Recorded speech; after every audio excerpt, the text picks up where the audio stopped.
நீங்கள் எப்போ சிக்கன் செஞ்சாலும் உங்கள் வீட்டுக்காரர் எங்கள் அம்மா செய்கிற டேஸ்ட்டில் இல்லை எங்கள் அக்கா பண்ணுவா பாருன்னு பெருமை பேத்தி உங்களுக்கு கடுப்பேற்றுறாரு. அப்போ அவர் வாய் அடைக்கிற மாதிரி அவங்களுக்கே டஃப் கொடுக்குற மாதிரி சூப்பரான ஒரு சிக்கன் ரெசிபி செய்யலாமா? கடாயில் 1 டேபிள் ஸ்பூன் நல்லெண்ணெய் சேர்த்துட்டு 20 சின்ன வெங்காயம், 5 பல் தட்டின பூண்டு, 8 விதை நீக்கிற காஞ்ச மிளகாய் சேர்த்து 1 நிமிஷம் நல்லா வதக்கிக்கலாம்.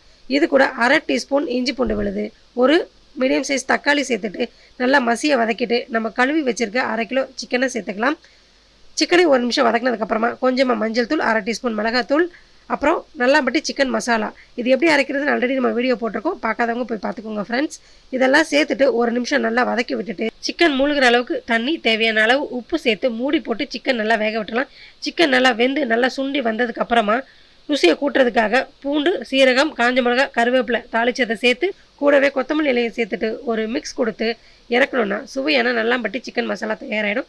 நீங்களும் இதே மெத்தடில் ட்ரை பண்ணுங்கள், சாப்பிட்டு என்ஜாய் பண்ணுங்கள். Thank you friends.